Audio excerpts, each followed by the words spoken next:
Je pense, premièrement, dans des débats actuels, on a tendance à opposer l'efficacité présumée des marchés concurrentiels aux services publics qu'on catégorise comme étant inefficaces et lourds. Alors que si on regarde la théorie économique ou les différentes théories économiques plus en profondeur, on se rend compte que les arguments qu'on nous sort sont souvent des arguments incomplets, une analyse incomplète des enjeux économiques. Et c'est une version vulgarisée, mais vulgarisée au sens de vulgaire de la science économique.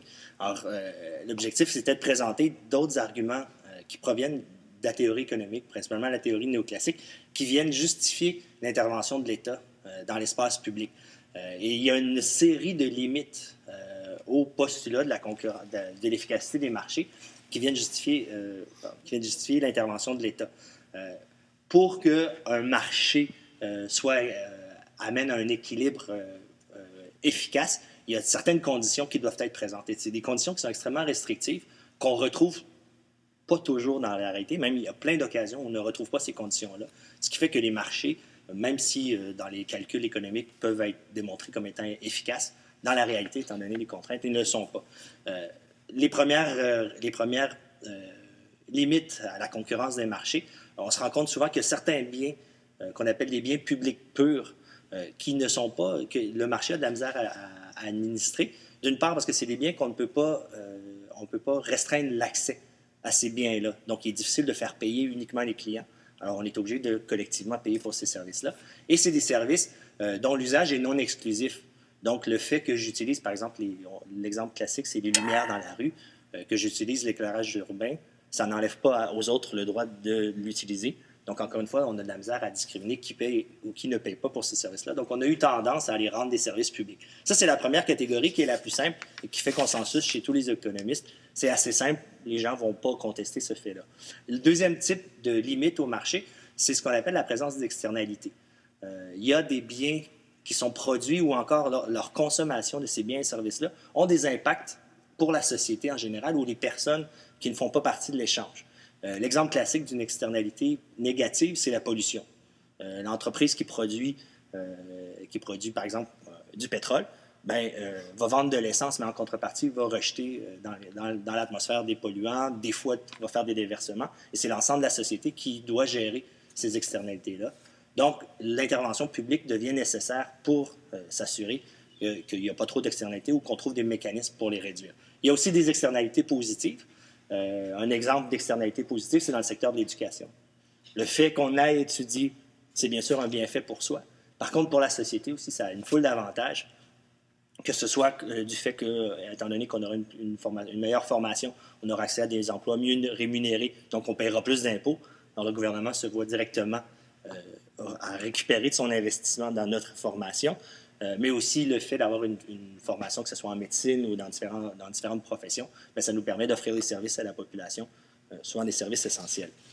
Souvent, ces deux critères-là sont les seuls qu'on utilise, et c'est un peu la limite. Les économistes ne vont pas plus loin. Et dans le discours ambiant, on accorde ces deux limites-là, mais on hésite à aller plus loin, et on n'utilise pas à son plein potentiel la théorie économique, ce qui fait qu'on arrive souvent avec des débats qu'on dit appuyer sur la science économique, alors que c'est une version édulcorée. il y a une autre limite peut-être plus importante, qui est l'information imparfaite. Dans les marchés, si on veut que la concurrence amène un équilibre efficace, il faut qu'il y ait une information parfaite. Alors que dans plusieurs marchés, il n'y a pas d'information imparfaite ou l'information est distribuée de manière inéquitable. Et le plus bel exemple qu'on peut avoir à ce niveau-là, c'est les assurances. Le cas des assurances santé sont probablement le meilleur cas. Un assureur qui a de l'information sur une personne ou détermine un profil statistique de par son origine, de par la région dans laquelle il vit, son sexe, son historique familial, peut décider de vendre des assurances à cette personne-là plus cher parce qu'il y a plus de risques. Ou encore, comme on le fait aux États-Unis, de refuser carrément d'assurer cette personne-là parce qu'elle a des antécédents médicaux ou encore elle travaille dans un secteur où il y a des risques incroyables. Donc, c'est un cas où le marché, encore une fois, ne peut pas répondre aux besoins sociaux. Il faut que l'État intervienne. Et la solution qu'on a trouvée au Canada, c'est de mettre par province des assurances santé qui sont nationales, donc où tout le monde est couvert, peu importe les risques que notre situation comporte. Un autre élément qu'il faut prendre en considération lorsqu'on évalue la valeur économique des services publics, c'est qu'il y a non seulement l'efficacité économique, mais il faut aussi regarder l'impact des services publics sur l'équité sociale et particulièrement répondre à la situation où il y a une distribution inégale des risques sociaux. Les problèmes, que ce soit la maladie, les handicaps, les congédiements, que ce soit les accidents de travail, sont des événements qui nous tombent dessus par hasard. Mais le hasard n'est pas équitable. Il y a certaines parties de la population qui vont avoir malheureusement plus de difficultés et qui vont souvent cumuler différentes problématiques. Alors, il serait injuste que les gens assument individuellement la responsabilité pour des risques sociaux dont ils ne sont pas entièrement responsables. Donc, la nécessité d'intervenir pour l'État vient entrer à ce niveau-là. Et je donnais l'exemple qui est plutôt un exemple positif, l'exemple des grossesses. Si les femmes c'est pas un risque social, mais ont la bénédiction sociale de faire des enfants, c'est quand même elles qui portent une grande partie de la responsabilité. Elles sont obligées d'arrêter de travailler pendant une période. Ça a un impact sur leur cheminement professionnel. Souvent, s'il n'y a pas de service de garde, il faut qu'elles restent à la maison parce que c'est un rôle qu'on leur a assigné traditionnellement. Donc, il n'y a pas de raison que les femmes soient seules à porter la responsabilité et le coût économique de fait d'avoir des enfants. Donc, l'État a été justifié d'entrer et d'intervenir à ce niveau-là, que ce soit par les congés de maternité, que ce soit par l'introduction des garderies subventionnées publiques, les CPE. Donc, c'était une façon pour la société de venir compenser pour la responsabilité sociale que les femmes assumaient du fait de faire des enfants. Je pense qu'on observe actuellement, c'est véritablement une transformation du régime fiscal. On a vu dans les dernières années une grande volonté politique de réduire l'impôt, particulièrement l'impôt sur le revenu. Alors, on sait qu'au Québec et au Canada, l'impôt sur le revenu est progressive. Donc, plus nos revenus sont élevés, plus on paye une grande part d'impôt. Cet impôt-là, on l'a vu réduire dans les dernières années.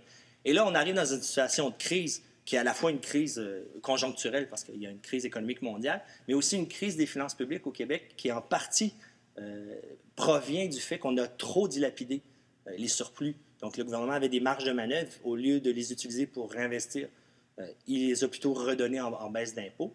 Alors, on arrive dans une situation de crise. Le gouvernement dit « Oh, il faut aller chercher de l'argent ». Qu'est-ce qu'on se fait? On se tourne vers les taxes et les tarifs, qui sont des modes de perception fiscale extrêmement inéquitables, au sens où les taxes sont relativement proportionnelles avec les revenus, mais ce qui fait qu'on paye tous à peu près le même pourcentage de taxes à la consommation.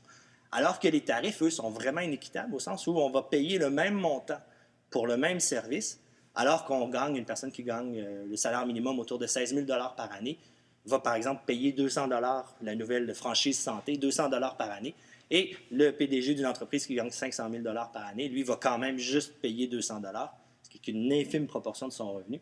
Alors, on voit un transfert d'un impôt progressif qu'on a réduit, et là, soudainement, on va rechercher de l'argent par des manières régressives. Alors, il y a vraiment un transfert de la contribution fiscale des plus riches vers les plus pauvres et la classe moyenne. Alors, on n'a pas réduit les impôts, on les a seulement transformés, et c'est un processus inquiétant.